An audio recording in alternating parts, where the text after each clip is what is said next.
So not only drug, any kind of liver is the metabolic organ, not only drug. Your foods, detoxification, so many other, multitasking organ is the liver, followed by the drug metabolism occur by liver, kidney, intestine, lungs, skin, and your brain. But majority percentage, it is occurring by the liver. Now, once a drug enter into the liver, not during the first pass metabolism, during the second phase, during the systemic circulation time, what are the changes occur? How many variations a drug, liver can cause to the drug. Firstly, this is common. This is common for everybody. Majority of the drug after metabolism, it should be inactive substances. This is majority of the drug. However, there are some exceptions. Yeah. Doctor, the slides are not visible. Slides are not visible. Why? It cannot display the slides. I don't know. Some of us can. Some of us maybe can. If you are using mobile phone, then is the problem, because this is very high resolution and it's more than 35 megabytes. So maybe that is the reason. Mm-hmm. But if no, in laptop also it cannot display the content.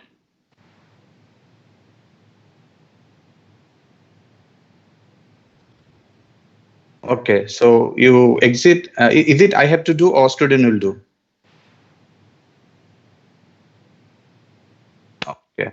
Okay. So what I'm saying, what is the main objective for drug metabolism? The single answer, after drug metabolism, it should not be an active particle anymore. It should terminate its pharmacological effect. So after metabolism, you can see active drug should be converted to inactive substances. This is major rules.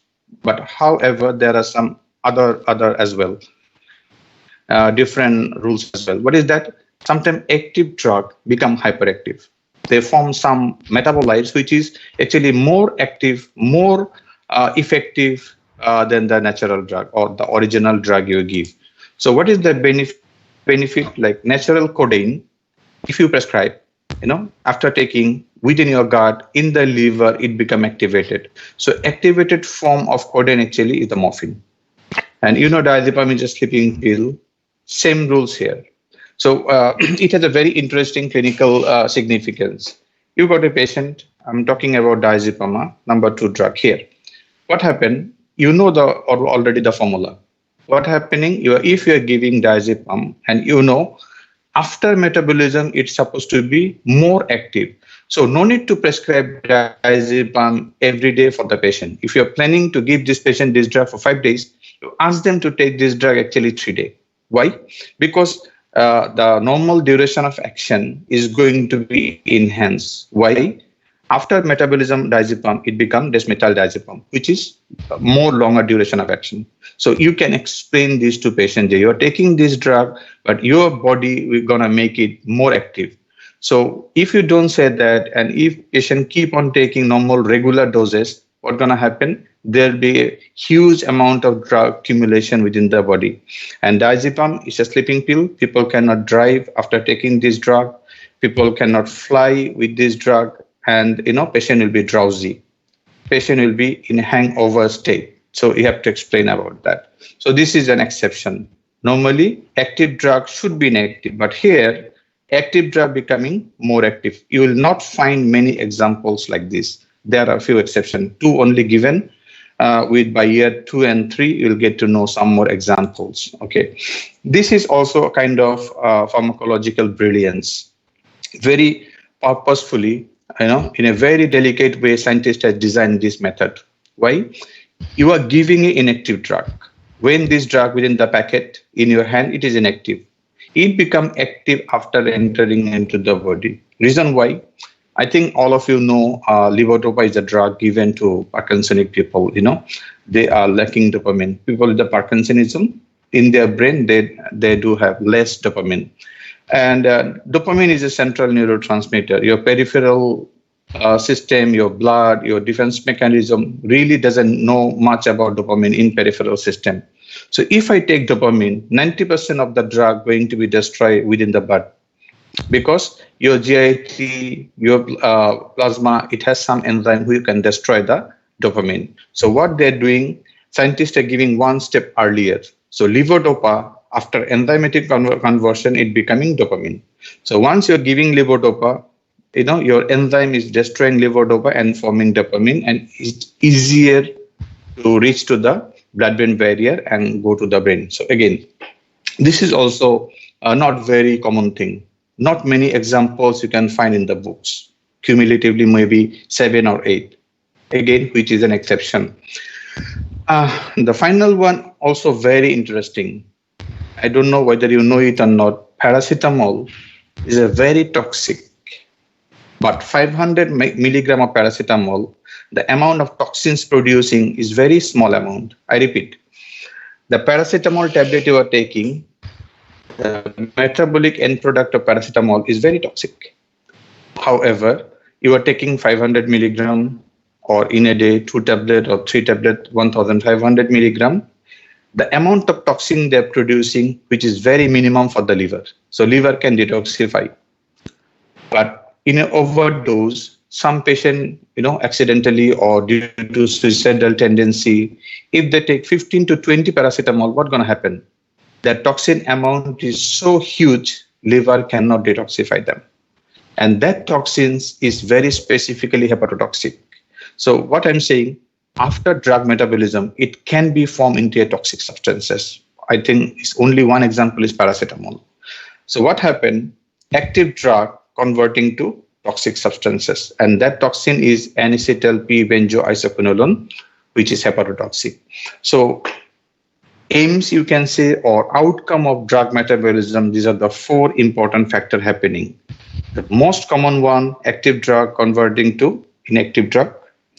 Active drug converting to active metabolite, which is more active compared to the normal drug.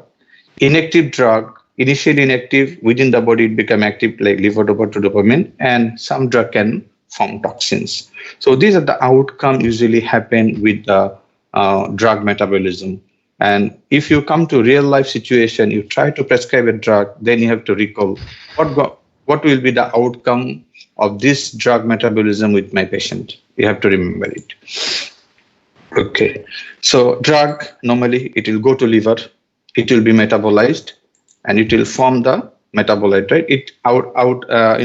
It can be anything from those 4 outcomes. So, but normally we expect after drug metabolism, a ideal metabolite should be water soluble, so loss of lipid solubility. Secondly, we believe an ideal drug who underwent metabolism shouldn't possess any biological activity. Finally, it will be polar enough, water soluble enough, so it will be easy for the body to eliminate them from the body. This is the ideal situation. Other 3 are the exceptions, number 2, 3, and 4 from the objectives. Okay, now how to prove your body, your kidney, and your liver is functioning enough and they are metabolizing and eliminating drug from the body.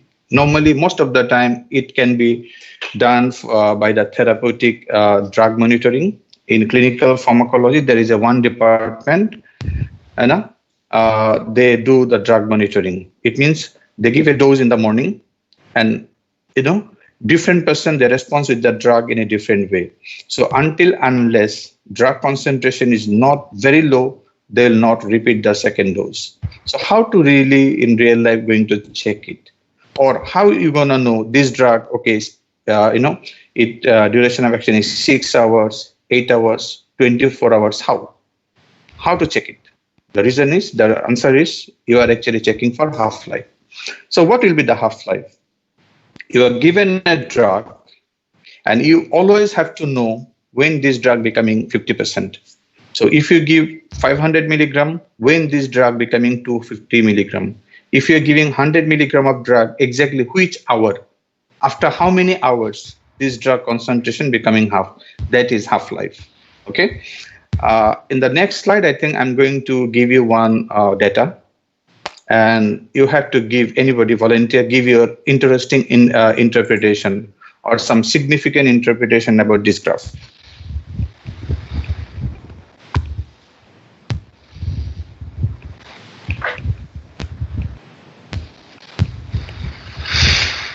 Yeah, anybody?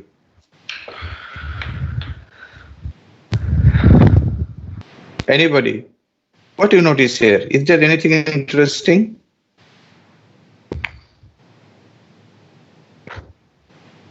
Okay. Okay.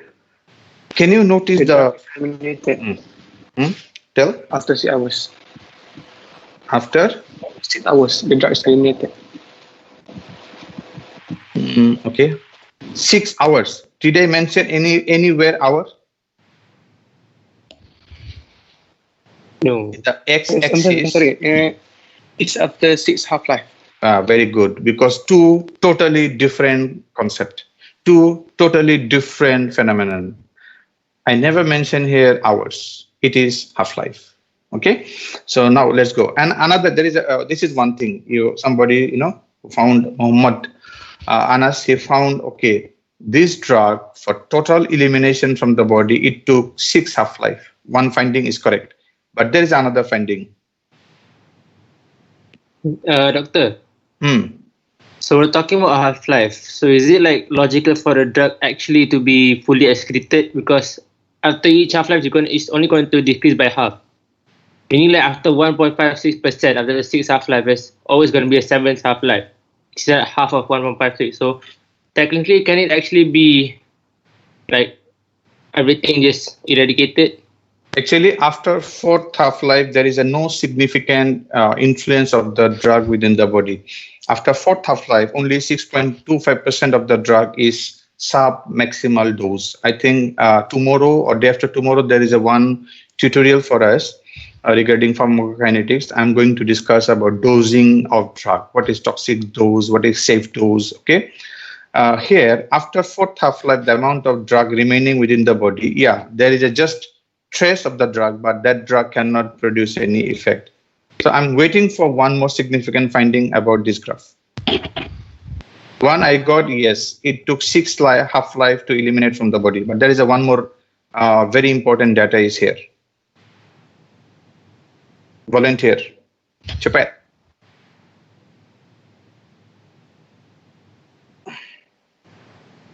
Chapat. Or you want me to give you some clue? Then you will never forget actually, if you brainstorm about the fact.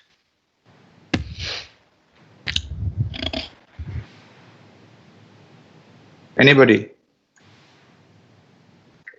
Amount is decreased by 50% in 2 hours. Very good. 2 hours, that's an example. Okay, but this is the finding I was looking for. A healthy liver and healthy kidney with a normal therapeutic dose. Can you find a paracetamol which is not 500 milligram? Tell me. Can you find any shop, any pharmacy going to sell you paracetamol which is not 500 milligram? No. No. It means each drug in the market, its dose is specified. Am I correct? It's up to you whether you should take 1 tablet or 5 tablets. That is your individual decision, right? But the drug formulation, scientists, they prepare the drug which is 500 milligram, right? So what I'm saying, the design is here. Each half-life in a normal dose with normal liver and kidney, 50% drug always should reduce. You see, 50, 25, 12.5, 6.25. It is a norm. So that's why after 6 half-life, there is it believe 1.56, it is considered as almost no trace of the drug from the body. Some books, they're going to tell it washout period, or sometime if you do become a research assistant, people will ask you, hey, what is the washout period of your product? You are doing any research with the rambutan, you are doing any research with grapes or whatever, okay? So people will be asking, what is the washout period for this particle? This is very important for them. Why? If I tell you one drug half-life is 4 hours, fahamta? if one drug half-life is 4 hours, do you know what is the duration of action?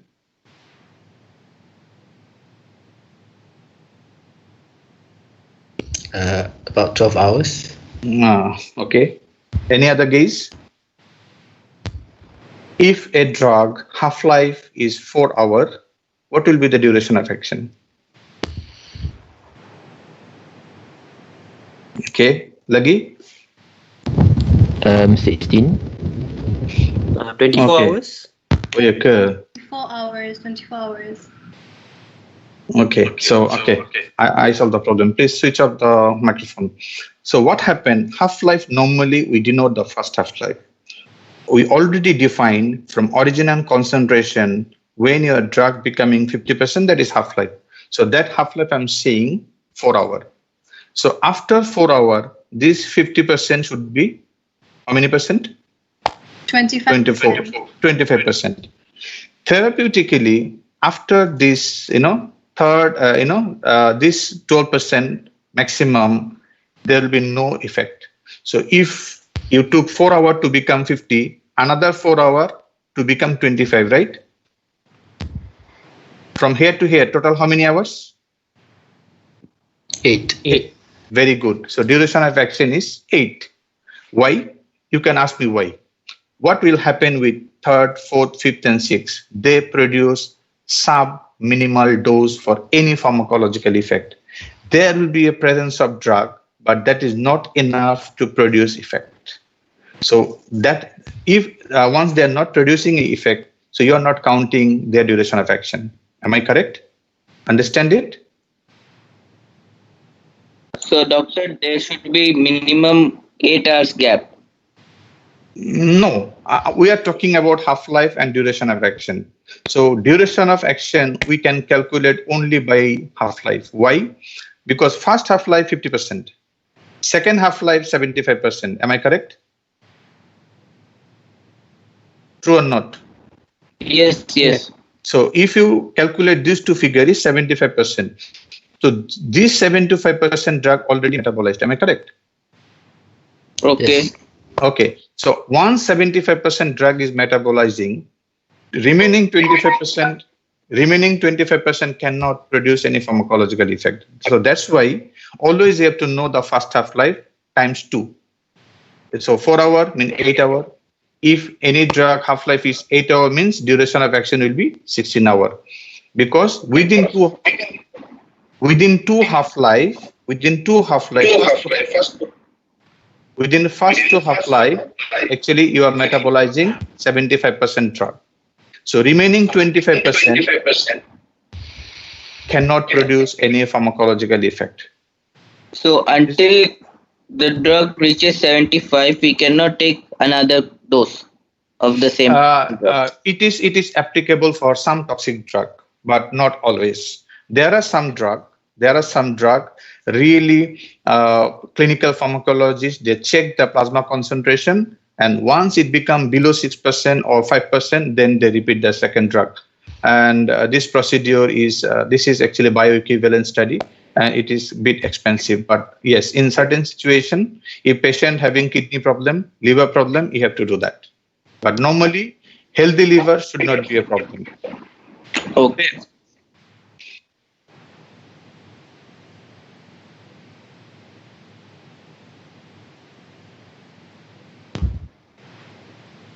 Yes.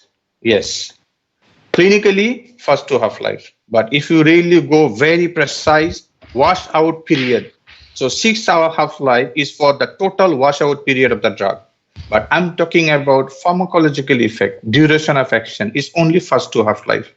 In first to half-life, you're going to metabolize 75% of the drug. Clear? So remaining 25%, yes, there is existence, but that cannot produce any effect. Okay. Now, Doctor, yeah. does it have to do with what we learned yesterday where you said that the 75% of drug will bind its protein while 25% is free? Now metabolism is only applicable for free drug. So once you metabolize, portion of free drug, then remaining reserve drug will be coming. So that is a different concept. That is how body release that drug for action.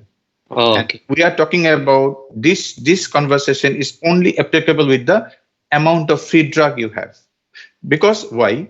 One drug you are giving is not for 10 minutes, right?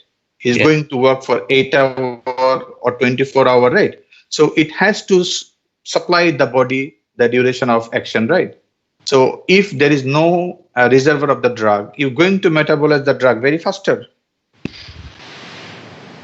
Clear? Yes. Doctor, Okay. Yeah. for that same question you asked us about the duration of action, if you were asked about the time taken for elimination to occur, would it be 24 hours? Sorry. If you asked us instead, rather than asking us for how long the duration of action will be, if you asked us for how long it will take for the drug to be fully eliminated, would we say Yeah. 24 hours? Yeah, there are two concepts actually. You cannot fix it because different drug having different duration of action. But we are answering two issues. What is the half-life of a drug, and what is the total, therapeutic duration of action of a drug, and what is the washout period of a drug. So normally I say you need 6 half-life for total washout of the drug, but you need 2 half-life for your duration of action. If you don't know the first half-life, you cannot come to second half-life, isn't it? So always first half-life is your going to be determinant of your duration of action. So if one drug half-life is 3 hours, duration action will be 6 hours. Why? Because from 100% to 50%, 3 hours. So from 50% to 25% is another 3 hours. So 3 plus 3 is 6 hours. Remaining other half-life, we are not going to count for therapeutic effect. But if you ask for washout period, yes, it is not 6 hours. It will be more longer than 6 hours. Yeah, almost. Yes. So that's why nobody encourage you to take any drug for months or for weeks, right? Whenever they prescribe you the drug, it is for a specific reason, right? Okay, so now let's move. What are the means liver have actually to metabolize the drug? So very importantly, they have the enzyme system in the liver. So macrosomal enzymes. It means endoplasmic reticulum in the liver. They're going to release 2 very important enzymes, cytochrome P450 and cytochrome P450 reductase. They work in a combination. Alone, either cytochrome P450 or reductase cannot work. They always work concurrently. They always work together. Monooxygenase glucuronide transfer is actually very significant in later on phase 2. But however, these are the main macrosomal enzyme is coming from liver, smooth endoplasmic reticulum. And these enzymes are actually responsible for oxidation, reduction, and hydrolysis, or maybe glucuronide conjugations.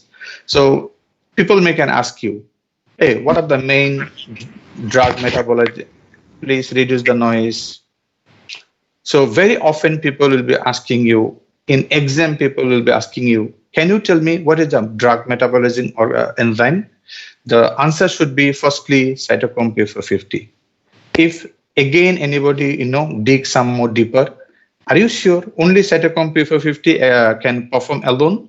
No, it does require a coenzyme, and which is cytochrome P450 reductase. So these two enzymes alone performing almost 80 to 90% of drug metabolism.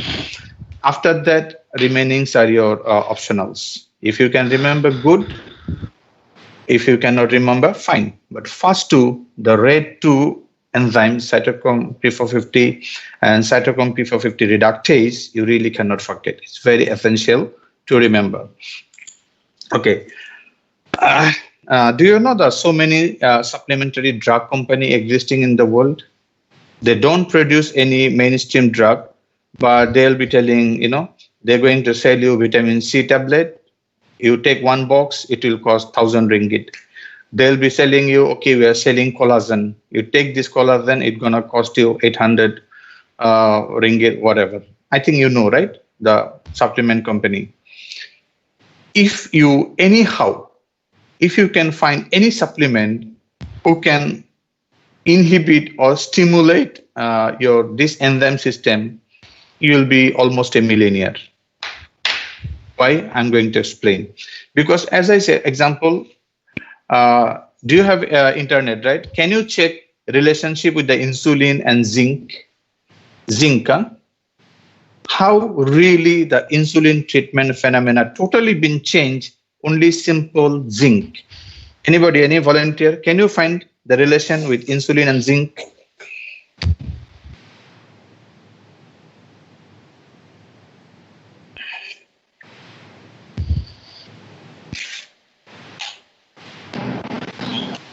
Anybody got the answer? Zinc is a major role in the stabilization of insulin hexamers and Yes. pancreatic storage of insulin. Yes. Last time, insulin is like your fish or meat.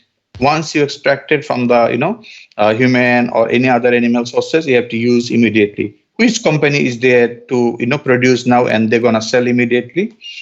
Only a simple addition of zinc with the insulin solution, it increases the shelf life or preservation life of insulin very dramatically. Otherwise, insulin will be, without zinc, insulin can be more, equally expensive like diamond.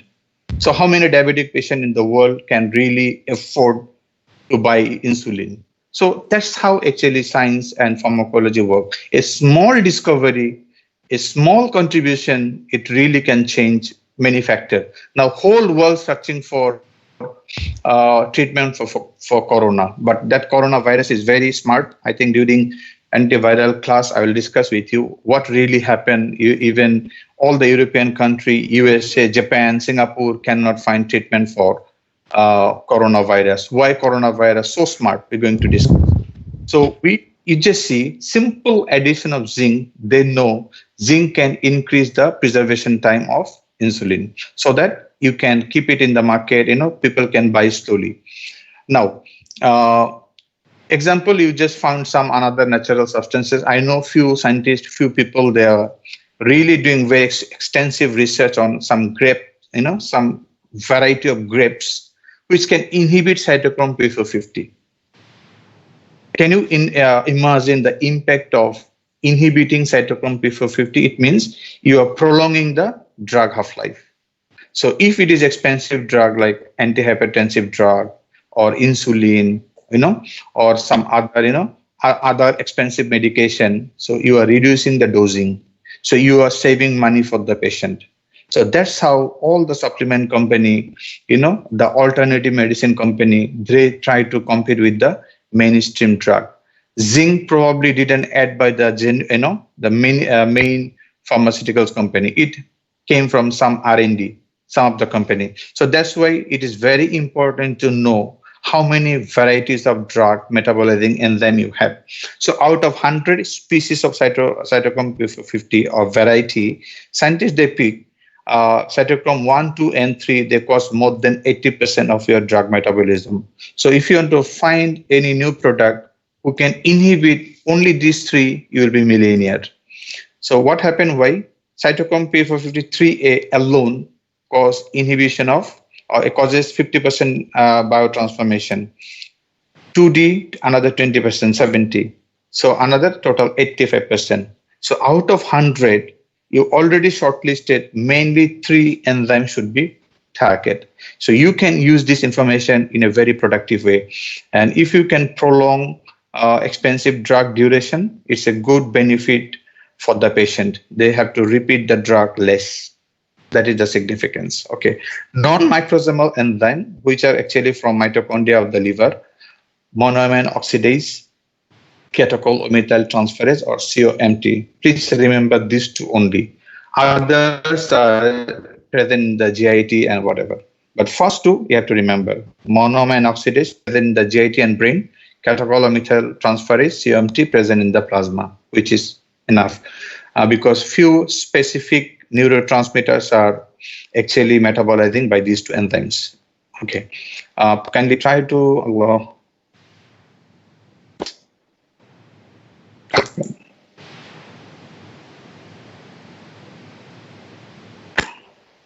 shit. Please wait.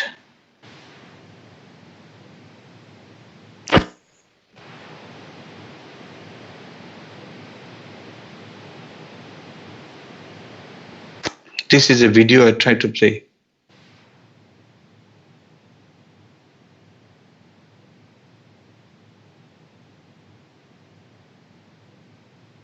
Okay. It's my bad luck. I don't know why video doesn't support. Is it playing in your screen? No. No, Doctor. No. Okay. Never mind. I have a backup. Okay. So we are talking so much about cytochrome P450, but it really need to be answered molecularly, at the details level, how cytochrome P450 working. And at the beginning, you already said it's not only cytochrome P450, it has a very strong brother, cytochrome P450 reductase. So they work together. Okay, so step one, what happened? RH is denoted as a drug. So next time, wherever you see RH, it is your drug particle. So what happened? Cytochrome P450 actually is look like this. It has a very sharp knife with it, is the ferric iron.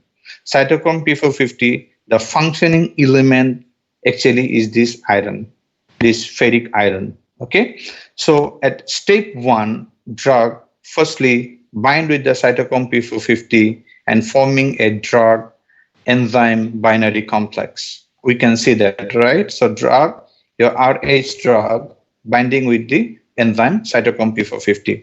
Following this binding, this drug, it will travel all the way with the cytochrome P450. They actually go in 3 to 4 steps and they follow together. So what happened in step 2, there will be a reduction, NADPH to NADP. So there is a reduction, and this reduction is actually coordinated by this reductase enzyme. Now, who can tell me, before I proceed further, what is actually reduction and what is actually oxidation? Oxidation means you lose an electron. Reduction is gain electron. Get electron. So as I'm saying here, what happened? Reduction means NADP to NADPH to NADP plus. So what happened here? Reductase means it's gain a electron, right? It reduced by this reductase enzyme. Okay, so it means it has gain a electron. So after that second phase, it go to the phase 3. So what happened in phase 3? There will be addition of one CO molecule, and later on again there will be another reduction process, NADP to NADH somewhere. Okay, it may be occurring here. So what happened? You are getting actually 2 molecules of oxygen. So if you're getting 2 molecules, because 2 times happening of this NADP to NADH in phase 2 and phase 3, which is not showing here, you can find in the video. So each reduction phase, what you are doing, you are donating electron. So you repeated NADPH to NADP twice. So what happened? You produce 2 electron, and those 2 electron normally, who is always hungry for electron in the reaction? Most of the time, oxygen is coming, right? So if you're donating 2 electron, oxygen is there to take it. So it forming a drug cytochrome P450 and oxidase combination. So once you have oxygen, it's very easy to get the hydrogen also. So you're forming a water molecule. Once you form a water molecule, this is the fundamental part. This is very crucial. If you put tons of tissue and you got water, what will happen? All tissue paper will be soaked, right? So here, after producing oxygen, you are getting hydrogen ion. So what will happen? It forming a hydroxyl bond.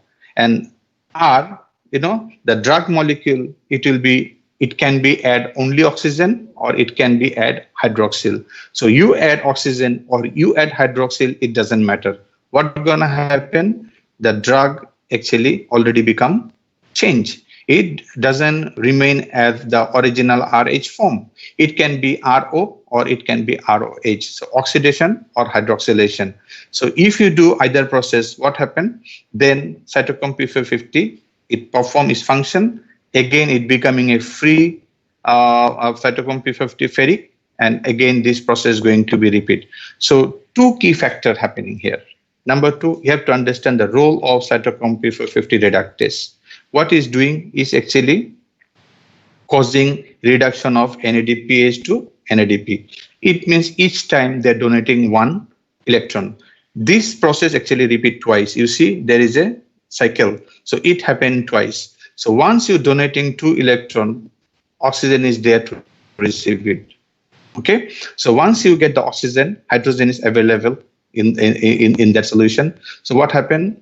It causing hydroxylation or oxidation of the drug. So once hydroxylation or oxidation of the drug occur, it become inactive. So cytochrome P450 doesn't carry this RH anymore. It become ROH.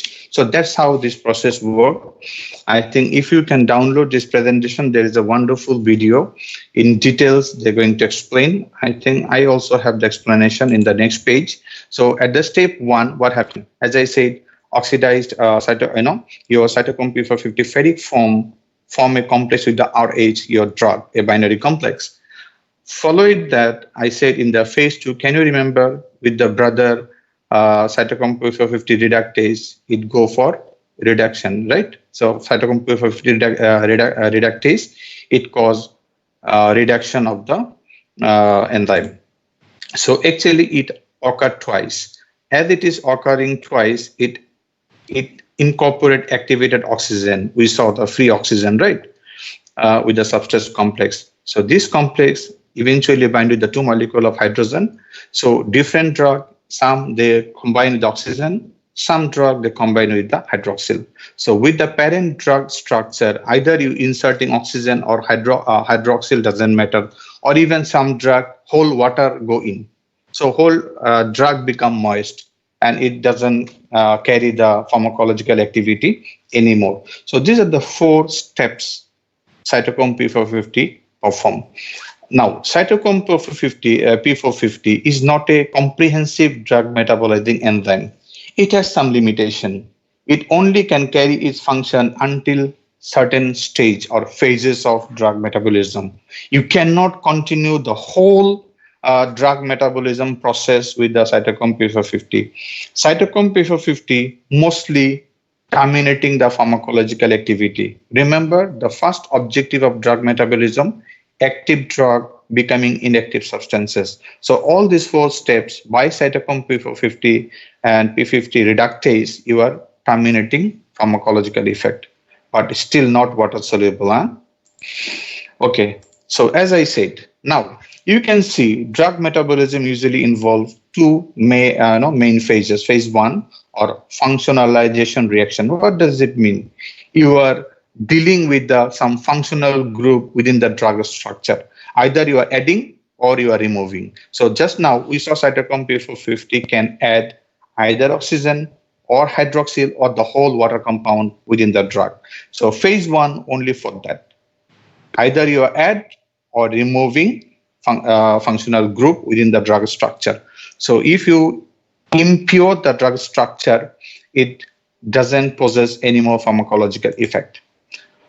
Finally, this is the phase 2, and now after phase 2, drug is going for comprehensive termination of metabolic process. In phase 2 is for conjugation. Who can tell me what do you mean by bilirubin conjugation? Any volunteer? Hello? Hello? You conjugate the drug with bile. No, I said normally, forget about drug. Let's go, think of normal life. Every, 120 days, you're breaking a lot of RBC and you're producing a lot of, bilirubin. But we are not having jaundice, right? We are healthy people. So it means your body system has the mechanism to convert lipid-soluble bilirubin to water-soluble urobilinogen and stercobilinogen. It can be passed through the stool and urine. So almost same thing happened with the drug. Once body detect this drug doesn't have any pharmacological activity and you already added either oxygen or hydroxyl or whole water molecule, it already covered with polar substances. Body has 6 specific polar substances they have like bilirubin, after conjugation become water soluble. So drug also in phase 2, after conjugation, it become water soluble. So why you need 2 phases of drug metabolism? Because the phase 1 is taking care of terminating pharmacological action. Phase 2 is solely responsible for converting them to water soluble particle.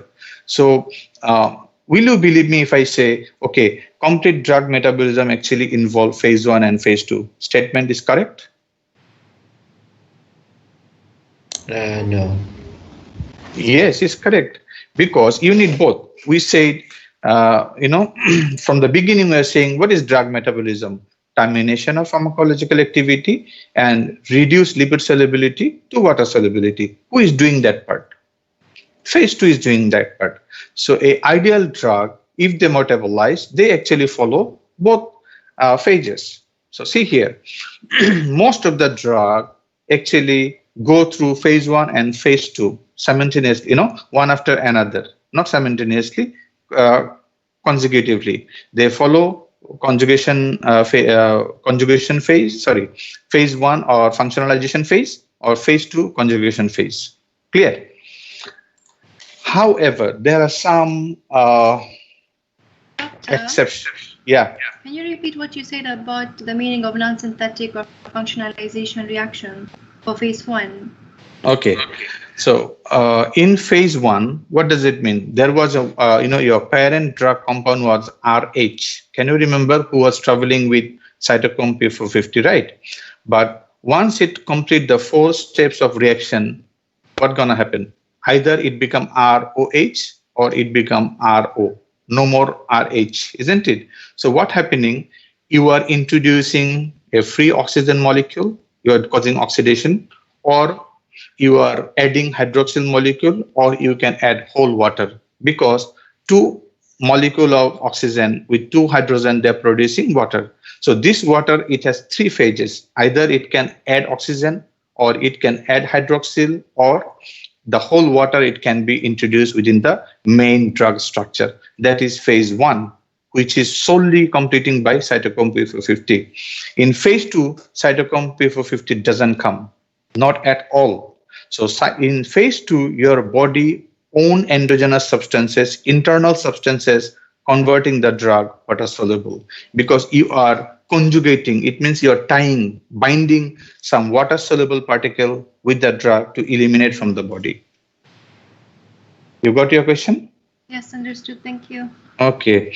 So there are some exception. Some naughty drug don't go phase 1, straight it go to phase 2. So they don't actually see or meet cytochrome P450 at all. They straight bind with the endogenous water soluble particle. Some drug even more dangerous. I think so far you have heard the terminology nephrotoxicity. Have you ever heard drug can cause damage to your kidney? Have you ever heard it? Yes. Yes. It means unchanged drug without changing polarity, without phase 1 metabolism, they are very toxic to body. So you have to very careful about the dose and duration of the drug. Those are called nephrotoxic drug. Like probably you heard already from general population, you cannot take aspirin or any painkiller for a long time. Have you ever heard? Yeah. Yeah. So nobody will going to prescribe you penicillin. Natural penicillin also there, but without indication you will not take it. Nobody will prescribe you painkiller for months. Then it's going to cause damage to your kidney. Nobody going to give you injection gentamicin antibiotic for long. It's going to destroy your kidney. The reason, they don't neutralize the drug. They don't go phase 1, phase 2. They straight, without any change, try to eliminate from the kidney. And they containing charge, they containing pharmacological effect. It can really damage, and kidney nephrons are very sensitive. We're going to discuss. So here, as I said, drug firstly normally follow phase 1, then it go to phase 2, then drug metabolite eliminate. It is for 90% drug. Another 10%, it can come to straight phase 2, then forming metabolite and eliminating from the body. You understand why it is red color. So if you found during study any drug eliminating from body in unchanged form, very careful. It requires really extra precaution to deal with that drug. Famta. Clear? Yeah. Okay, so we already know why drugs should be metabolized. Drugs should be metabolized for termination of pharmacological activity. Why we need phase 2? Phase 2 is required actually to overcome the kidney. Why? Because we said phase 2 making the drug water soluble. Whatever I said before exam, this should be your concept map. No need to read the whole slides. If I'm the student, I'll be just sitting here. So what is happening? In phase 1, we already decided the 3 objectives you are achieving in phase 1. What are those? No pharmacological activity, inactive drug to active metabolite, right? And some active metabolite, it may active drug to inactive drug. So we set 4 objectives during the drug metabolism. Phase 1 alone can accomplish actually 3 objectives. So only 1 objective never can fulfill by phase 1, which is loss of lipid solubility. Correct or not? Remaining all you are doing, loss of pharmacological activity, converting inactive drug to active metabolite to inactive substances you are producing. But you never can do in phase 1, the water solubility or more polar compound. You need phase 2. So in phase 2, whatever the drug, you are incorporating some water soluble particle. You are causing the conjugation in phase 2. And also I address this issue. Majority of the drug follow phase 1, then phase 2 and eliminating. Some drug directly from phase 2 they eliminate. Some drug they don't even bother to go even phase 1 and phase 2. They try to eliminate from the body straight. So this can be your concept map. You just draw this, after the classes, you try to revise it. So it will give you the summary of the class. Now, little bit discussion on phase 1. We already discussed. In phase 1, we call functionalization. So we have 2 objectives. Either we are adding, in some cases we are reducing also, because here actually 3 reactions occur: oxidation, reduction, and hydrolysis. Here, in phase 1, only 3 functions they do: oxidation, reduction, or hydrolysis. So what is oxidation? You already decided. You losing electron, right? In reduction, what happened? You are gaining electron. Hydrolysis means you are adding directly whole water particle. After any of it doesn't require to be all 3 reactions in one drug. No, some drug only oxidation, some drug only reduction, some drug only hydrolysis. I try to give some example on later slide, but any of these reaction out of 3, any one, it will terminate your pharmacological activity. Remember the flow chart we saw with the circular pattern of cytochrome P450. It was converting your drug OH. Okay, so you are causing addition of hydroxyl ion. So you may can add oxygen, you may can add hydroxyl, or you may can add even water. So that's how phase 1 occur. So phase 1, it has 3 principal reaction: oxidation, reduction, or hydrolysis. What is the outcome? There will be no pharmacological activity within this drug. So cytochrome P450 in your anybody's mind, do you have any doubt the only cytochrome P450 and cytochrome P450 reductase in phase 1 causing oxidation, reduction, and hydrolysis? Anybody has any doubt on that? So again, this is a concept map for you for remembrance. Oxidation, what is oxidation? Involve adding of oxygen, or you are removing hydrogen ion, isn't it? So always oxidation means you are actually losing your electron. So who normally most of the time suck your electron actually is the oxygen. So macrosomal oxidation, I think there are so many examples, but I'm just telling you in future, you have to remember which drug actually, what type of drug metabolism reaction occurred there. Is it oxidation? Is it reduction? Is it hydrolysis? So here you can see diazepam actually forming is follow macrosomal oxidation. Non-macrosomal oxidation is adrenaline, which is your neurotransmitter, is go for non-macrosomal hydroxylation and forming dimethoxymandelic acid. But for me, just this portion is important: oxidation, diazepam, and adrenaline. In future, you can pile up some more examples. So we already done with the oxidation. Okay, here, as I said, you are a drug. This is the summary of the previous, the whole discussion. So drug, normally, in cooperation with the cytochrome P450, and then you are adding a oxygen. So it was only hydrogen you are causing oxidation. You are adding oxygen molecule. So you already changed the parent drug structure.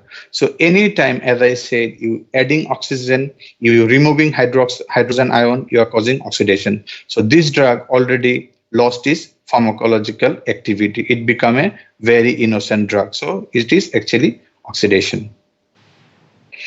Reduction is opposite of oxidation. So what will be happening here? During reduction phase, what are you going to do? They're going to gain the electron, not lose the electron. So, okay, reduction, there are some rules. I think maybe not at your level. Master student, they should know further. What are the drug should go for oxidation? What are the drug normally come for reduction? There is a clue. If drug structure containing sulfide, azo, or nitro group, normally they go for reduction. Okay. So there are some example, just nice to know at this moment. Hydrolysis, you cannot find many example of that. Do you know the duration of action of acetylcholine? You've done already physiology, right? Do you know what is acetylcholine? Yes. Neurotransmitter. Yes. In your body, after secreting from the presynaptic nerve terminal, acetylcholine can sustain only 5 to 20 seconds. So each muscle contraction, if you contract your muscle for 1 minute, already few hundred acetylcholine release, and immediately they are hydrolyzed. They become choline and acetate. Not many example of hydrolysis will get. Acetylcholine considered as one of the best example for hydrolysis. The whole water molecule coming and making, soaking with the water, acetylcholine, and converting it to choline and acetate. So we recap, we already done phase 1 drug metabolism reaction. So if I ask you, what is the main enzymes responsible for phase 1 metabolic reaction? Can you tell me? Cytochrome P450. Cytochrome P450 and cytochrome P450 reductase. Yes, without this coenzyme, you cannot do the reduction of NADP H to NADP, and you are repeating this twice to produce 2 extra electron, and these 2 extra electron producing a superoxide. This superoxide easily binding with the hydrogen molecule and forming water. Once you get water, now you can distribute either oxygen molecule or hydroxyl molecule or the whole water molecule you can do. So we already done phase 1. So what is the main results of phase 1? What we achieve out of 4 objectives? How many we achieve until phase 1? How many drug metabolizing objective we have achieved until phase 1? 3. Okay, good. What are those? Loss of pharmacological activity. Very good. And then active drug to active metabolites, and also active drug to inactive drug. Okay, so inactive drug to active drug. So fantastic. So we left over with only one objective, right? That is water solubility. Betul tak? So yes. What happened in phase 2 reaction? Phase 2 reaction takes place when a drug or phase 1 metabolite containing either oxidation, hydroxylation, or hydrolysis compound. So this is very straightforward. Not if any drug doesn't come normally, if any drug doesn't come from phase 1, they should not have free oxygen, hydroxyl, or hydroxyl molecule, amide molecule, so which can be donated. So phase 2 only targeting product of phase 1. After that, what they do? There is nothing chemical. Endogenous compound, natural endogenous compound from the body. I'm going to give the example. They just pack the phase 1 product and it become water soluble. That's why it is conjugation. You're adding the water soluble particle, which you have already in your endogenous system, in your own body system. So we already achieve our final objective, which is water solubility, isn't it? So without phase 2, without conjugation, drug cannot lose its lipid solubility. So we need phase 2 for that. So what are the natural particles you have? Glucuronide, sulfate, acetyl, amino acids, and some glutathione. I think if you read many books, you'll get only these 6 either one. Not all 6 will go for one drug. It involves selectivity. It involves a lot of study to create the affinity for the drug particle. So out of these 5 conjugation material, only one will go for one particular drug. Is it clear? So you are not providing from outside your glucuronide, sulfate, acetyl. No, you already have it. Mostly liver is supplying all these phase 2 conjugation materials or water soluble particles. So here, drug after phase 1, it go to phase 2. In phase 2, it has a sensor looking for oxygen or hydroxyl or water molecule. Once phase 2 find, okay, it containing the continuation product of phase 1, immediately it called more polar particles like glucuronic acid. Just now we saw, right? So immediately phase 2 calling glucuronic, please come. Put a lot of hydroxyl or water soluble particle to it. Once you have done, cover it with the glucuronic acid, now kidney is telling come and get lost from here. So that's how phase 1, phase 2 conjugation occur and it is ready for elimination. So far, any question? Phase 1 and phase 2 before I go further.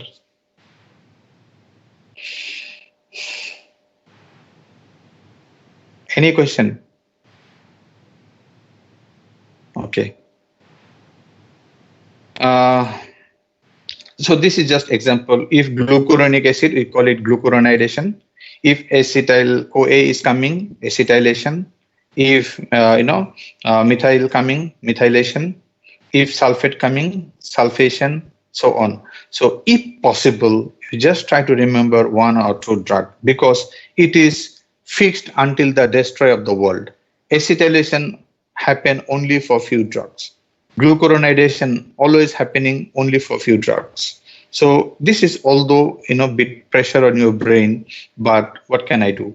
So each cases I said not all go for one particular drug. Each drug will be conjugated by one particular enzymes. So with that enzyme, you call the reaction name. If acetyl-CoA is binding, acetylation. If glucuronic acid is binding, glucuronidation. So naming is like that. If possible, you try to remember some of the examples. Okay, so phase 1, as I said, there are a lot of, this is the, I think, last 2 slides for drug metabolism. After that, we'll go for drug elimination. Drug elimination is not much difficult. It's quite easy. Okay, so enzyme induction. Which enzyme you want to induce or increase? Induction means increase here, right? What enzyme you are looking for? P450. Very good. So if this can be done by other drug or any other food particles, it can possible. Like smoker, alcoholic people, they have a different responses with the drug.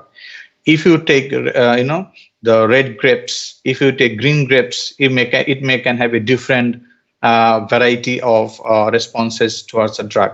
So there are certain drugs, we have to remember it because we cannot combine them. I just give you example. One, please listen carefully. One newly married lady, she is taking contraceptive pill because she just got a new job and she want to continue her job for 2-3 years. And after that, she want to planning for pregnancy or taking baby. Carry sense, right? A newly married lady started taking oral contraceptive pill. Any problem with that?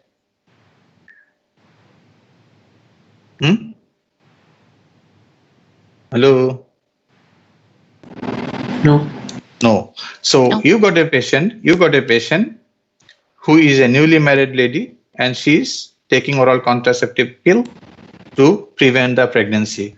But you took same time, you take some other drug or some natural substances who can increase cytochrome P450. If there is an increased cytochrome P450, will there be any pharmacological activity of oral contraceptive pill? No. So suddenly, after marriage, she found she became pregnant.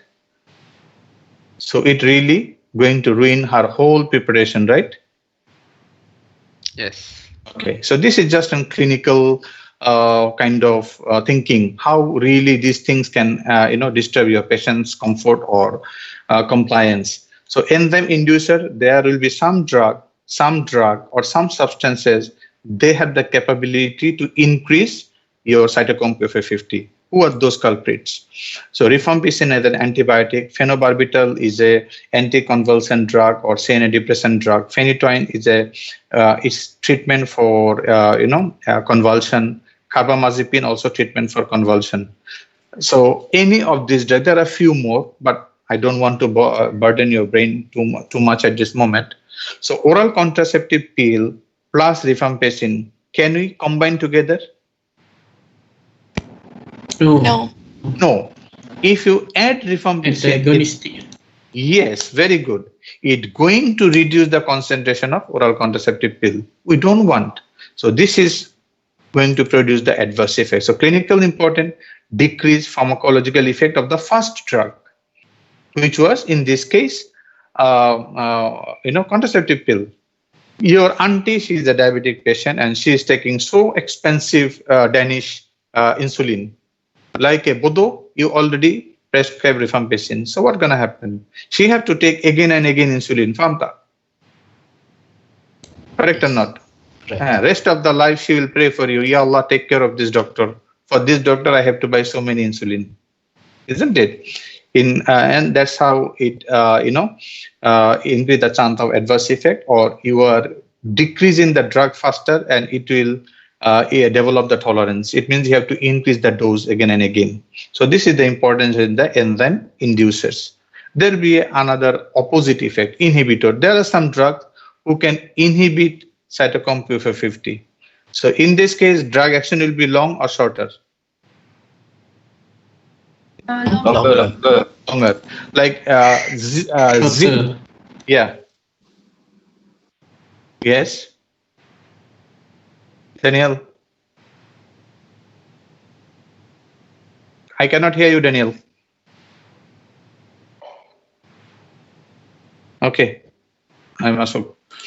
Enzyme inhibition, it is the ability of the some drug who can inhibit the cytochrome P450. So if you inhibit cytochrome P450, it's going to prolong the other drug action. Sometimes it is beneficial. It may not produce the harm if you can use wisely. Like your dad is taking antihypertensive drug.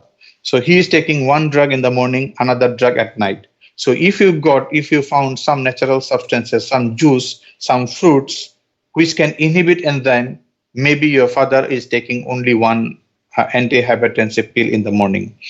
If your diabetic mother, she is taking a 12 unit of insulin per day for controlling her diabetes, and you found an enzyme inhibitor which actually inhibiting metabolism of insulin, she is taking only 8 unit of insulin per day. She is saving 4 unit of insulin, which is very good. A lot of people are doing a lot of research to find more on enzyme inhibition rather than enzyme inducer, because enzyme inducers most of the time reducing the drug half-life and it doesn't have much clinical benefit. On the other hand, if you find some new enzyme inhibitor, it's going to prolong the drug action. But again, you have to use it wisely. So these are the examples of drug inhibitors. So increased pharmacological effect. It may, again, you didn't notice your father is taking a new green tea, which is an enzyme inhibitor, and he continue 2 tablets per day. So he'll be having hypotensive effect, isn't it? Because he didn't notice it. But if you know, he'll stop 1 drop. So again, it really requires good scientific knowledge. So factor affecting drug metabolism, the genetic variation of phase 1, don't go for all these fancy things. So what can happen? Genetically, people can have abnormality with the cytochrome 2d6, which is responsible for some autosomal dominance disorder. People can have abnormality only to metabolize anticonvulsant drug. This specific enzyme is responsible for metabolism of amphetamine. So congenitally, some people can lack this enzyme and they cannot metabolize this anticonvulsant drug. Thirdly, polymorphism of these two. So far, with the pharmacovigilance study of adverse effect, they found only 3 type of commonly occurring genetical abnormality with the cytochrome P450. But with the conjugation reaction, phase 2, it has quite a lot. What are those? Acetyl, remember, acetyl-CoA addition is acetylation. Some rays, they cause too much of acetylation. Some rays, they causing decreased acetylation to certain drug. So it will disturb the drug metabolism. Some people, what happened? Some drug, it can, they bond actually with the G6PD deficiency. If they bond with the glucose phosphate dehydrogenase deficiency, they'll be toxic with this all particular drug and they will cause hemolysis. Some people, it's an anesthetic drug, actually, succinum, Saxa here. Pseudocholinesterase we have already in our plasma. You notice what I said? Pseudocholinesterase we have in our plasma. So it can break acetylcholine to succinylcholine and some muscle relaxant, especially succinylcholine. So what happened? If you are lacking this enzyme, you will never metabolize the drug, and it's an anesthetic drug. So anesthetic drug, if they work for, sustain for long, patient will go for medullary depression. In medulla, you have your respiratory and cardiovascular controlling center. So most of the time during operation, we carry plasma or full blood. If this person, not metabolizing the drug or muscle is too relaxed, we immediately transfuse the blood because of that particular person blood or plasma doesn't containing this enzyme which is responsible for breaking of succinylcholine drug. So succinylcholine is an anesthetic drug. You cannot metabolize if you don't have pseudocholinesterase enzyme. So congenitally, some people, they don't have this enzyme. Very awkwardly, without any prediction, some patient with antibiotic chloramphenicol develop aplastic anemia. So these are the few common, genetical variation occur during drug metabolism. So diet, as I said, I think most of you know, in Paris there is one village. It name itself is wine. Their main economy actually growing the wine. There they're doing some research project how to inhibit cytochrome P53EA, which is responsible for 50% of your drug metabolism. If they're successful, they'll be billionaire. Okay, so charcoal burn food, and vegetable they can cause induce cytochrome P450. So you are taking barbecue, beef barbecue or smoky barbecue. After that, if you take any drug, it's going to induce the enzyme and it is reducing your drug effect. However, some of the grapes, some of the citrus fruit, they can inhibit the enzyme. So anybody hypertensive under insulin therapy, they should take this one. Cigarette smoker also, they metabolize the drug faster because they induce enzyme cytochrome P450. Same goes with the some industrial worker. Okay, so we have done drug metabolism. So during just 2 minutes recap what we have learned. During drug metabolism, we found it's a chemical reaction always responsible for terminating pharmacological activity, changing active drug to active metabolite or inactive drug to active drug, and very specifically after paracetamol metabolism, it can produce some toxic substances. Now, to do drug metabolism, we need some enzymes. So those are macrosomal and non-macrosomal. Among the macrosomal, you notice it was cytochrome P450 and cytochrome P450 reductase. or non-macrosomal enzyme. Those are monoamine oxidase and catechol methyltransferase. Now, you found drug metabolism involved two phases, phase 1 and phase 2. And you saw during phase 1, there was 3 significant reactions: oxidation, reduction, and hydrolysis. Now, who is doing all these 3 reactions is by 2 brothers, cytochrome P450 and cytochrome P450 reductase. Basically what they do, they bind with the drug, they form a complex, they run twice reduction reaction with the NADP, H2 NADP, and they produce 2 oxygen, and these 2 oxygen actually combine with the 2 molecules of hydrogen and producing water and performing either oxidation, reduction, or hydrolysis. Once you've done phase 1 reaction, you are actually achieving 3 objectives of your drug metabolism. Firstly, termination of pharmacological activity. Secondly, you are converting active drug to active metabolite and some inactive drug to active drug. Now, let's go for phase 2 reaction. Phase 2 reaction, nothing actually you are giving exogenously. It is your own body particle like glucuronic acid, acetyl-CoA, sulfide, methyl. So what they do, they contain a lot of polar particles. And these polar particles, after phase 1, they combine with the drug and they make them more water soluble.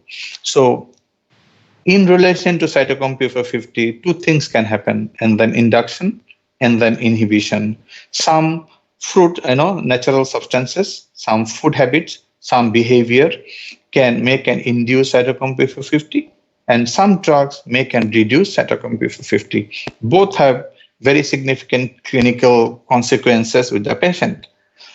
Congenitally, some patient can have abnormal drug metabolism. As I said, you taking a drug who's supposed to metabolize one particular anticonvulsant drug, and by origin, by birth, you don't have that enzyme. So what will happen? You cannot metabolize the drug, and that drug going to produce toxicity for you.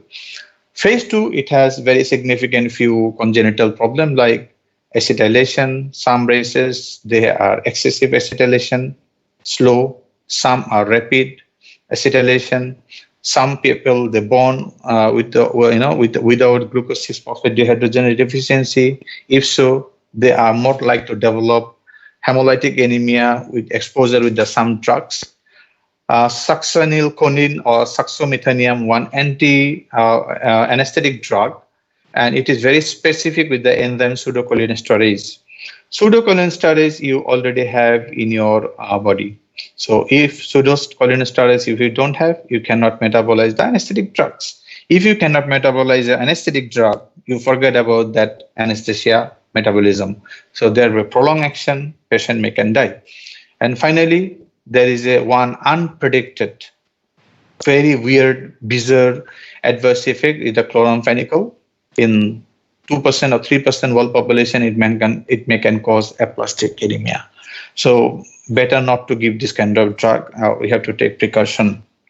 Okay. Doctor, yeah. I have a question. For the genetic variation in drug metabolism for phase 1, do we have to remember in detail what happens? No. Just remember the few enzymes, just 3 enzyme variation, because these are not for exam orientation. This is for your knowledge. I don't think so. I'm going to ask question quite details from that, but you can know, with the time, because modern medicine is only 50 years old.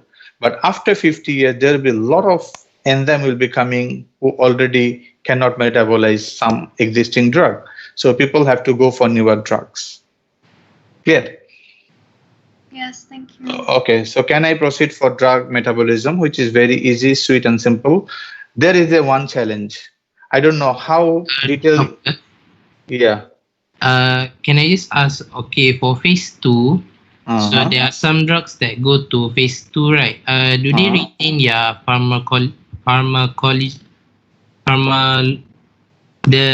the effects? If the drug directly going to phase 2 and drug elimination, yes, still they are active drug. Exactly, I'm going to address this question here. It's a very timely question. So what happened?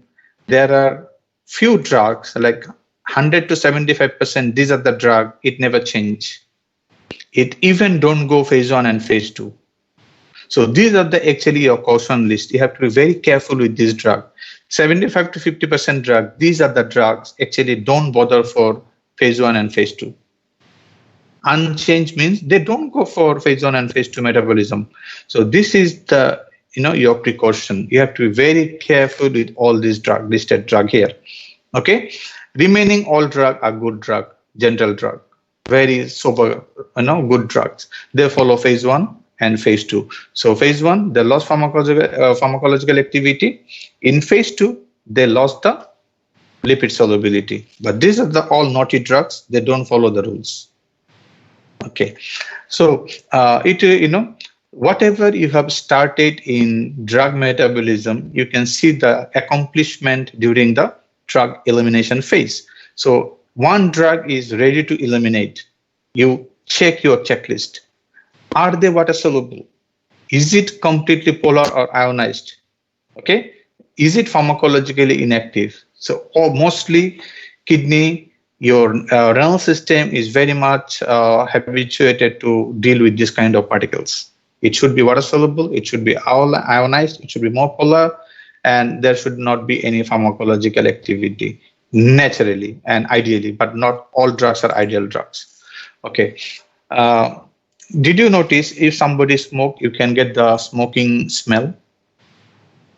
You notice it? Hello? Yeah. Yeah. You met anybody who drink alcohol and you can get the smell of alcohol? Yes. Okay. What does it mean? It means the nicotine and alcohol, actually, they are not metabolizing. Significant portion of them eliminating through the lung in unchanged form. That's why you're getting the smell. So alcohol, smoking. So what I say, most of the excretory organ eliminate the drug is sufficiently water soluble, okay, except the lung. Lung actually eliminate the lipid soluble particle. So for kidney, lipid soluble drugs are not eliminated until metabolized to more polar compound, which carries sense, right? This is the whole discussion point you are talking about. The drug should be water soluble after metabolism, so it is ready to elimination. So this portion. This is very straightforward. Major organ is the renal, then is your liver, then is lung. Other very specific. In my country, there is a one the population problem, endemic problem, arsenic poisoning, and I saw many patients. Their nail very opaque in color, very dense white color. Their hair follicle very scaly, hard. It's like calcified hair. So because with their, actually it releasing from the sweat, so it depositing in the nail and hair, arsenic. If a breastfeeding mother and you're giving sleeping pill or histamine, all will go to baby through the breast milk. So there are some really specific, some drugs are there who, extraordinarily eliminate in other route. Or majority cases, it should be going through kidney, liver, and lungs. Anesthesia drug also, they don't actually metabolize. They go in, go out. Anesthesia also.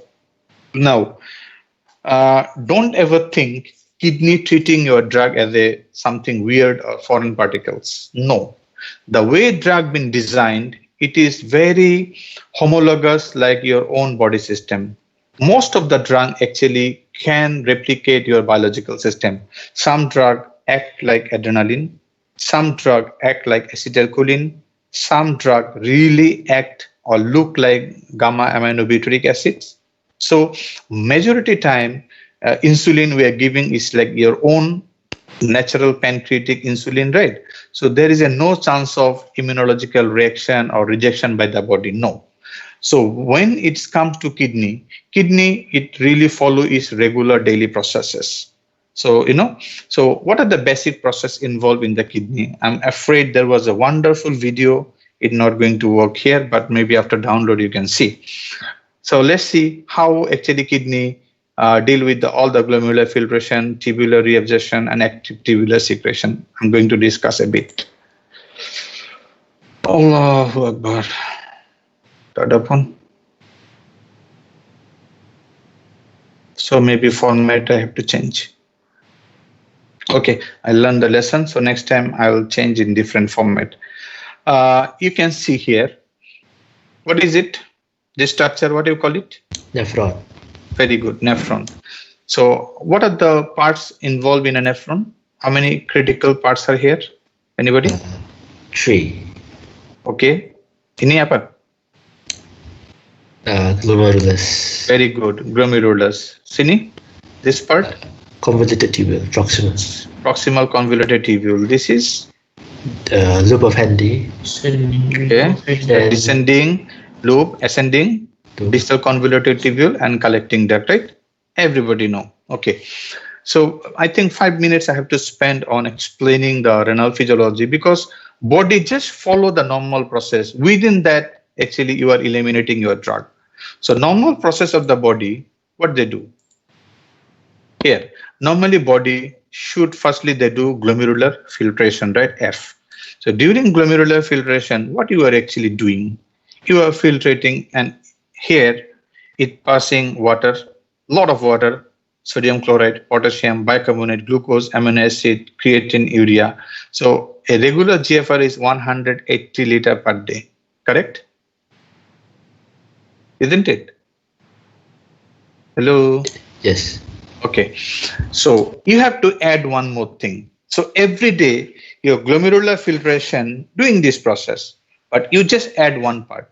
Free drug also can be part of glomerular filtration. Remember, we said free drug is the candidate for metabolism, and actually it becoming water soluble. So along with all these 8 particles, body secretly adding your free drug, which is already metabolized, which is already water soluble. Faham tak? Okay? Hello? Yes. Okay. So it coming through the glomerular filtrate. Now, some of the drug, maybe during the first cycle of glomerular filtration, it's a free drug, but it's not already completed phase 1. It already done only phase 1, not phase 2. So phase 2 means water soluble, right? Correct or not? Yeah. Okay. So if it is a free drug, tapi is not underwent phase 2, still it is lipid soluble. So what will happen? You have some proximal convoluted tubular reabsorption. So whatever water glomerular filtrated, you are taking back. Hey, I need water. So water doesn't go alone. It go with the sodium chloride and potassium. So you become very stingy. You took back your 65% of filtrated water. You took 100% of your amino acid. You took 100% of your glucose and 90% of bicarbonate. And also you took back your free drug, which is still lipid soluble. It only completed phase 1. So it will take one more circle to liver, one more circulation, then it go to liver, it again become conjugated, now is coming here. Now, okay, this is tubular reabsorption occurring. I will explain the tubular reabsorption first. So here, in descending loop of Henle, what happening? In interstitium, you are secreting again some water. Am I correct? So at the tip of the loop of Henle, your osmolarity become maximum, I think 1200. So when your osmolarity is very much high, what happened? Again, you are following your normal rules. You are taking back 25% of water lagi, right? And again, you are taking another 5% of water. Okay. So what I say, drug eliminate mostly in 2 process. So glomerular filtration, only free drug and water soluble drug completed phase 1 and phase 2 will eliminate, right? Through this way it will go out. Anybody has any complaint on that? You are secreting 1% of your glomerular filtrate with water, sodium chloride, potassium, hydrogen, urea, creatinine with phase 1 and phase 2 free drug. Faham ta? Clear? Yeah. Yes. Okay, fine. Now, what happening if you do, some drug, this is very straightforward. All 100% drug, very good drug, ideal drug, they will follow phase 1, phase 2, and all the time small free amount will be going out, no issue. So for these two drugs, glomerular filtration and tubular secretion is applicable. Tubular secretion is applicable, right? Betul? Yes.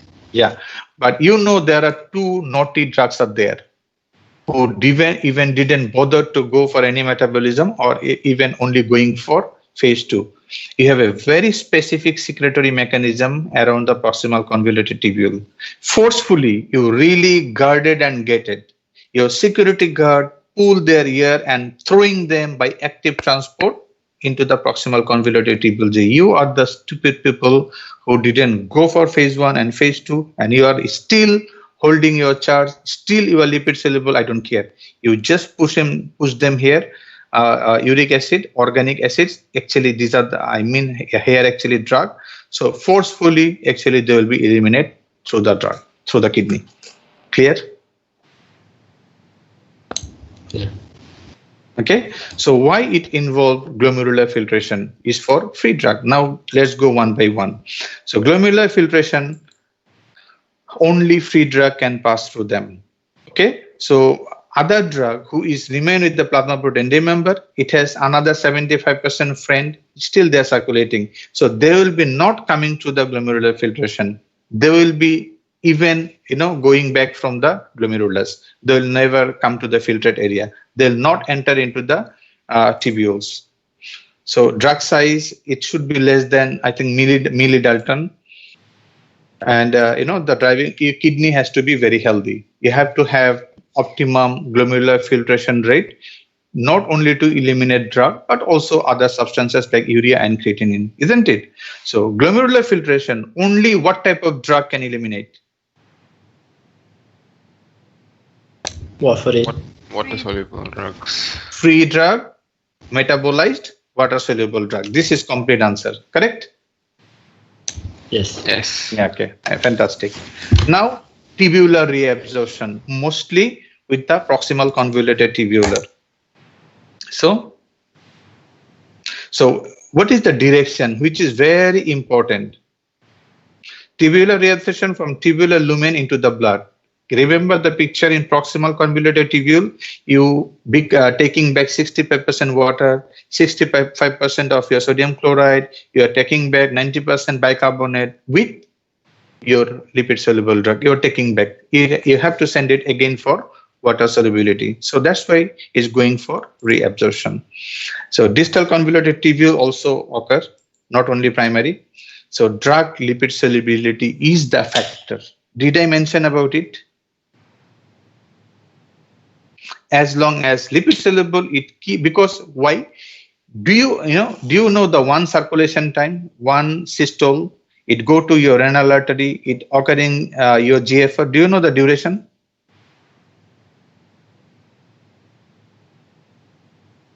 Hello. Hello. Do you know your one circulation time? What is the duration of cardiac cycle? Is almost 1 to 2 seconds, 0.8 to be precise, but until reaching kidney is not more than 3 seconds.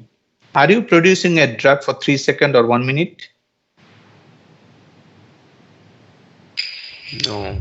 No. So no. It means for 6 hours, if this drug duration of action is 6 hours, almost 6 hours it has to reabsorb. After its pharmacological effect, it will eliminate totally from the body. So that's why you are retaining the lipid solubility, and it is actually responsible for your duration of action. So as long as it is lipid soluble from proximal and from distal convoluted tubule, it's going to be reabsorbed.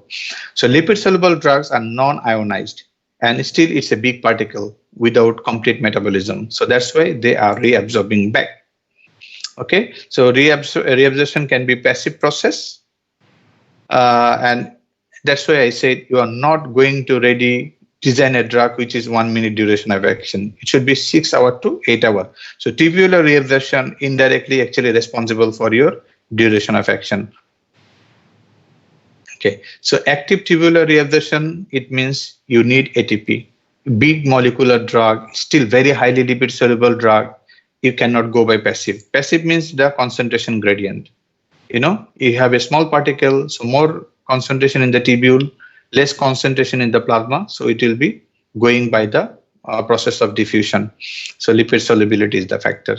So do you understand? So what type of drug are candidate, ideal person to be reabsorbed?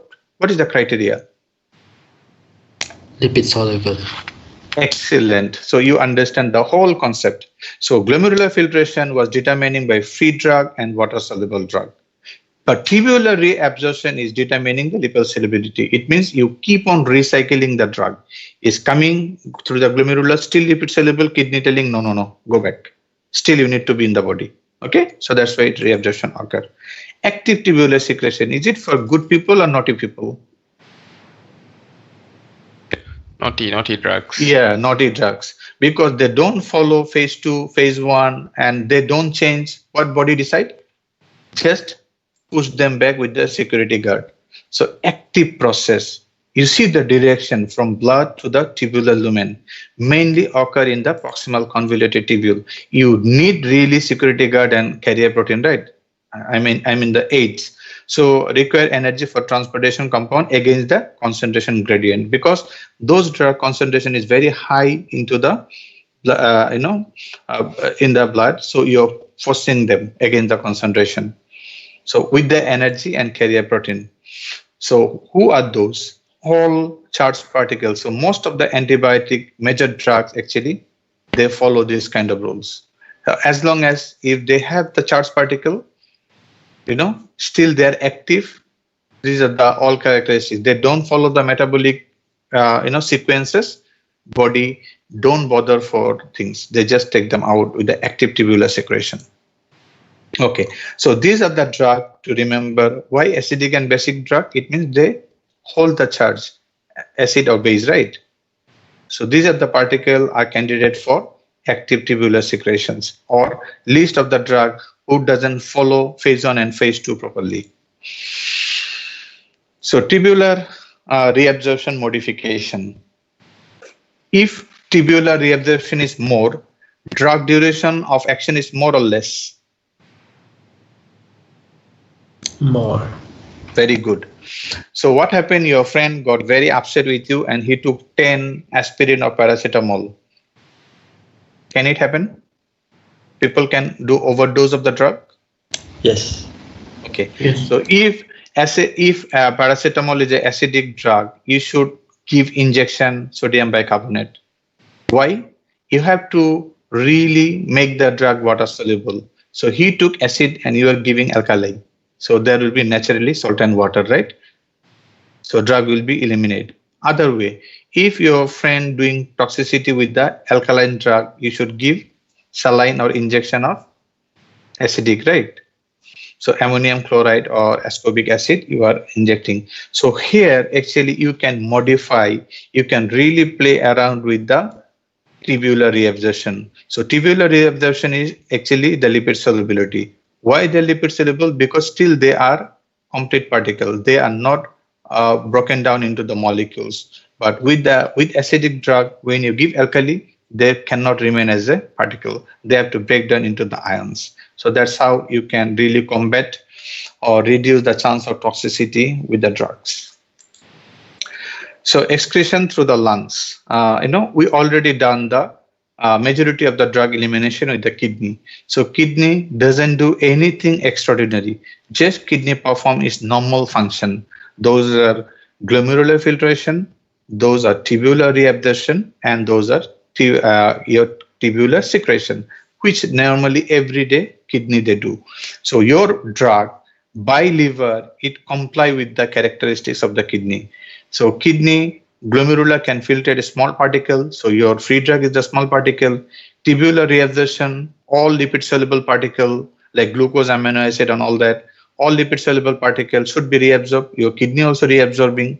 Once you don't listen to the liver, you don't change. So what they do, kidney don't have any other option. Directly, actively it's secreting into the lumen and sending out of the body. This is how kidney deal with the drug.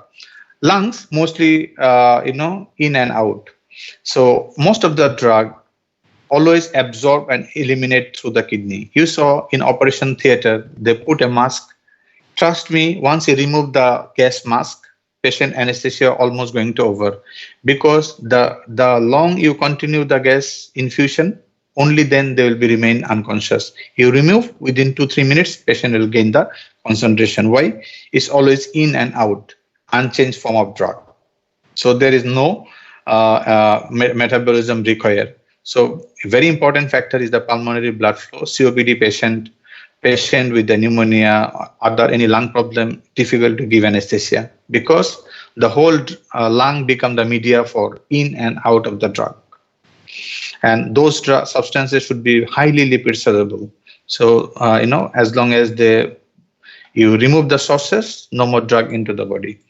Biliary elimination. This is very cautious way we choose. Sometimes we have patient with the kidney problem, kidney failure, diabetic patient with a very poor functioning kidney. So we have to choose some drug. After metabolism into the liver, it combined with the bile salt and bile acids. They form the conjugation with the bile, not with the glucuronic acid or any other polar particle. So if they can combine with the bile, so what will happen? So liver, normal track, liver secrete bile, it go to duodenum and it change into the duodenal bacteria and it forms stercobilinogen and it pass with the stool. So transportation, okay, so that's why it's going out. Normally, unabsorbed orally drug or drug during enterohepatic circulation, it will go out from the body. So this drug is not appearing into the urine, but it is appearing into the stool. In some cases, purposefully we do with the renal compromised patient. There are some drug, each group of drug, like if antibiotic, there are some antibiotic we already know, it will eliminate through the kidney. Some antibiotic, it will be eliminated through the feces by conjugation with the bile. So conjugation is the process, you're converting lipid soluble particle with the water soluble one. Why you are choosing the drug should eliminate through the bile? Because this patient kidney is not in a good condition. His kidney not able to eliminate this drug, or this drug molecular weight is bigger. It will never pass through the glomerulus. So we have to go for drug with the biliary elimination. This is very important for all lactating mother. Now I have to actually check your sum of revision. Breast milk is slightly acidic, 6.5. Any doubt? Adeta? No. Okay. So breast milk, normally pH is 6.5. So what I said, alkaline drug better eliminate through the acidic pH. So if you give mostly antihistamine, sleeping pill, your baby, lactating baby got running nose, mild fever. So you give antihistamine to the mother. So this drug, alkaline drug, it will eliminate through the acidic pH. So you can use this drug in a productive way, or it can cause toxicity to the baby. After cesarean section or delivery, mother sometimes become depressed, they have headache, sometimes they can take sleeping pill or stress anti-anxiety drug. So those drug, there is a strong possibility alkaline drug can pass to the baby. Do you understand the explanation? Basic drug better eliminate in acidic pH. Doctor, but I have a question. You said that if the baby has got running nose, you can give antihistamine through the mother, but if the drug is being excreted and it's no longer pharmacologically active, how would it be effective to the baby? It's not 100% metabolized because definitely the whole concentration will not go, but there will be some passive advantage to the baby, or it can cause passive harm to the baby. Okay, all right. Thank you, doctor. And sometimes many times we give this passive drug to the baby because their liver is not mature enough to cause phase 1 and phase 2. So that minimum effect with that small body surface area should be okay. So factor affecting drug elimination. So definitely molecular weight, lipid solubility, urine pH is very important. Just now we saw in case of acidic drug toxicity, we give alkaline, right? In case of alkaline drug toxicity, so this is very life and death measures you are taking for your patient. So normally urine is bit acidic, okay? It depends on the diet and so on. So it's a slight acidic drug. So acetazolamide and antacid produce alkaline urine, while ascorbic acid produces your acidic urine, okay? So you can actually manipulate with your urine pH. So in case of acidic drug poisoning, like example, we are giving ammonium hydroxide, either injection or infusion, to reduce the toxicity of paracetamol. Why? It will be fully ionized and break. In case of alkaline drug poisoning, we are giving ascorbic acid or citrate to change the urine pH, so that drug will be no more lipid soluble. Renal dysfunction, as I said, before we prescribe any drug, we always ask patient, or we check even for anesthesia, we check patient urea and creatinine concentration. You saw from the glomerulus picture, only a trace element, very specific amount of urea and creatinine releasing from the kidney. So high level of urea and creatinine is a parameter of showing renal dysfunction. So if you know your patient having renal dysfunction, you should not choose a drug which is eliminating through the kidney. You should choose a drug which can eliminate through any other route rather than kidney. So this is also a very important factor you should remember. Okay, so how to really, this is an calculation. I think second pharmacokinetic session will be all about the calculations, dose, clearance, all this. So, but roughly clearance, it means the amount of drug you given after metabolism, how many percent you already released. So calculation is CU, it means concentration of drug in the urine, the volume of GFR, which is fixed 1.73, and concentration or dose of the drug is given. So this is just a formula. Please try to remember today. Hands-on exercise will be coming on second your tutorial session. So this is clearance. So clearance for what? You are seeing the elimination rate of a drug, isn't it? Okay, so there are two things, first order kinetic and zero order kinetic. Can you remember this picture during the half-life? Did I say it? Within second half-life, you are losing 75% of the drug. So first order kinetic is your healthy elimination or clearance parameter. It means what? A constant fraction of the drug eliminate per unit of time. So if you started with the 80 milligram after 1 hour 40, after 2 hour 20 milligram, so every time is 50%. Do you notice it? So it following your half-life pattern. So it indicate patient liver is healthy, patient kidney is healthy, and patient taking drug in a proper concentration, no abnormality. This is denoted by first order kinetic. So what is there? Constant fraction, not the amount. Always 50% drug is running out. So why it is important? You see, if first half-life is 2 hours, so or for 4 hours, so duration of action will be 8 hours, isn't it? So we know after second half-life, 70% of the drug will be eliminated from the body. So we can calculate half-life, we can calculate dose of the patient. So this is first order kinetic. So graphically, first order kinetic follow exponential decay with the time. Okay, rate of elimination is always proportional to plasma level. So always 50% elimination. So most of the drug, if normal dose, if patient kidney is fine, if patient liver is fine, they follow first order kinetics. So it's a good comparison for us. However, can you notice the pattern here? 80, 70, 60. Is it 50%? No. It means this is a problematic patient. This data is problematic. Either patient kidney is compromised, his GFR is very badly affected, or patient took a very high dose of drug, either one. So that's why it took liver enzyme is not enough to metabolize the drug.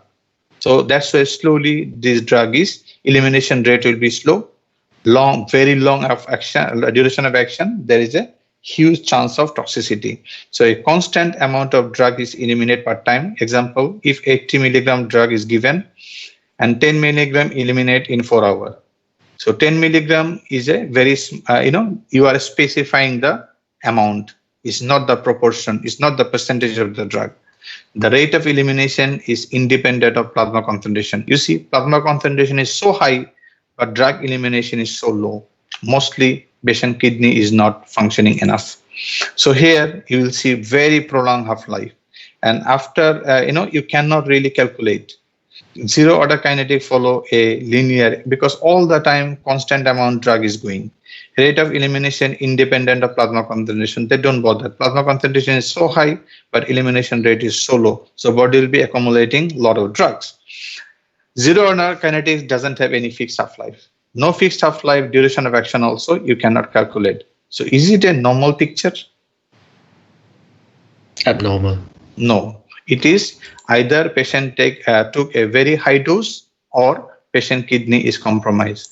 So that's all for today. Thank you so much for your so long patience hearing. Thank you very much. We'll meet again at 11:30. That will be one computer assisted learning. Whatever we have discussed, we will be gone through some software.